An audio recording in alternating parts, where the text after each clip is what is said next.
I assure you there are a lot of adults in our world who enjoy watching fairy tales. Well, I believe that. Every evening they sit down and watch fairy tales. But everything is a fairy tale. No. I'm talking about the truths. Yet they believe it is a fairy tale. Why? To escape reality? It's more real than our life, actually. More real than our life? Yes. Well, what's real in them? What's the reality of a fairy tale? That justice is rewarded, loyalty is rewarded. Is that so? That is so, but it has to go through a lot of twists and turns, all sorts of corners and labyrinths of our egoism. So a fairy tale actually tells about what will really happen, right? Of course. Good will triumph over evil. Absolutely. Otherwise, nothing would ever begin. So fairy tales are those that end well, essentially. They almost have a happy ending because it's predetermined from the start. Fairy tales with a bad ending, what about those? There's no such thing. That really means they're unfinished. Really? The author didn't finish writing? Yes. Something was left unsaid. So a fairy tale is written from the end. From the end. I start writing that there will be a happy ending. Yes, but the good ending must include, well, as you screenwriters know, there must be a beginning, a resolution, a climax. Everything, and definitely a happy ending. It's conceived from the start.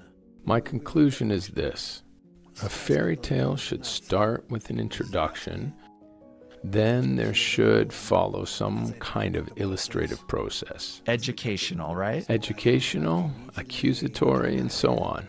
The characters should drift apart and be dissatisfied with what's happening.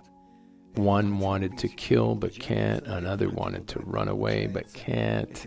These two wanted to marry but can't, and so on and so on.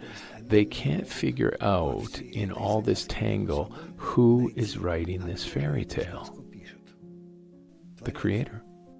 And when they gradually lose hope in their own solutions, each in their own way, wondering what to do, they begin to understand that they are under a higher will, and then everything starts to work out and they draw closer.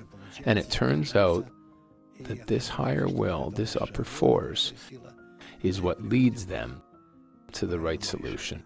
To a happy ending. Yes. And good triumphs. That's right. And I'll cautiously suggest you were actually talking about our time, essentially. In our time, this higher force begins to manifest in different states when humanity has no other answers to its questions except to say that it's the higher force. So it seems to mankind this grim fairy tale starts to move. And then it becomes good because it points to the ultimate solution, to the one who began it, who conceived it, started developing it, and now must finish it. Ultimately, we're led towards love, toward happiness. Right. Precisely there.